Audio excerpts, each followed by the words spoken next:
Gli ultimi giorni della Seconda Guerra Mondiale furono giorni di caos, fughe ed eventi particolari. Il regime nazista stava crollando e si tentava di salvare il più possibile di ciò che ne rimaneva.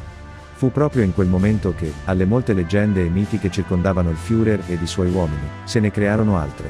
Oggi ne esploreremo una delle meno famose. Il treno nazista fantasma. Nei giorni appena precedenti alla fine della guerra, gli ufficiali nazisti che si trovavano vicino a Breslavia, riempirono un treno corazzato di gioielli, opere d'arte ed altri oggetti di valore. Il treno sarebbe partito da Breslavia, avrebbe raggiunto la stazione successiva, ma non la stazione di Wartburg. Si crede, quindi, che il treno sia entrato in uno dei tunnel abbandonati sotto il castello Kschas, che era parte del progetto nazista Top Secret, Project Riese. Il progetto segreto consisteva nella creazione di 7 strutture sotterranee, situate tra il castello ed i monti del Gufo. Nessuna struttura è stata mai completata. Non è chiaro quale fosse l'obiettivo di tali costruzioni. Alcune fonti suggeriscono che le 7 strutture avrebbero creato un quartier generale per il Führer. Secondo altre fonti si sarebbero dovute creare delle fabbriche di armi. Ebbene, pare che il treno sia proprio entrato in una delle gallerie scavate per il progetto Riese. Ma nel 2015 cominciò a girare la voce che 2 uomini avevano ottenuto una confessione da un uomo morente, riguardo un treno carico d'oro, sepolto in Polonia.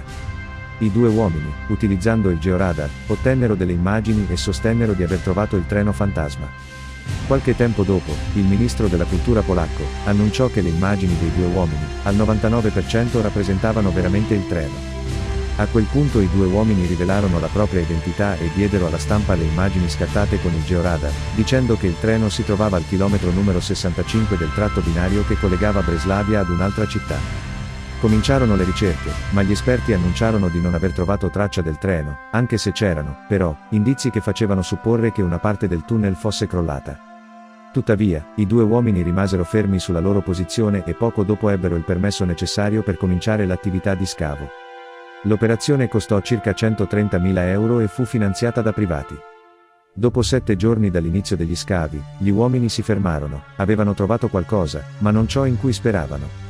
Ciò che nelle foto sembrava essere il treno, si era rivelato essere un insieme di formazioni naturali di ghiaccio. I 2 uomini non si arresero. Nel 2017 iniziarono un nuovo scavo con l'aiuto di alcuni geofisici, questa volta trovarono 7 cavità che si riteneva fossero tunnel ferroviari. Si decise di scavare ancora. Nel 2018, però, uno dei 2 uomini lasciò il progetto, mentre l'altro continuò gli scavi, senza mai trovare il treno fantasma. Ad oggi non ci sono novità riguardo questo treno pieno di ricchezze, ma una delle città vicine ha costruito una replica da mostrare ai turisti, mentre molti ancora cercano tracce del treno. Ma è mai esistito? La verità è che non c'è nulla che faccia pensare che la storia del treno fantasma nazista sia solo questo, una storia. L'ossessione per l'arte e per gli oggetti preziosi del Führer e dei suoi uomini è cosa ben conosciuta. Sappiamo che fu dato ordine di mettere in salvo tesori ed opere, durante gli ultimi giorni del regime e, quindi, è assai probabile che gli ufficiali di stanza a Breslavia, abbiano caricato un treno proprio con quei tesori.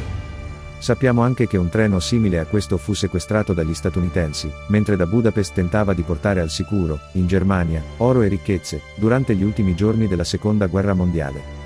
Ma cosa ne fu del treno, ad oggi, non ci è dato saperlo e, forse, non lo sapremo mai.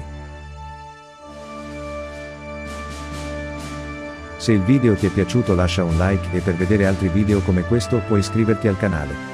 Al prossimo video!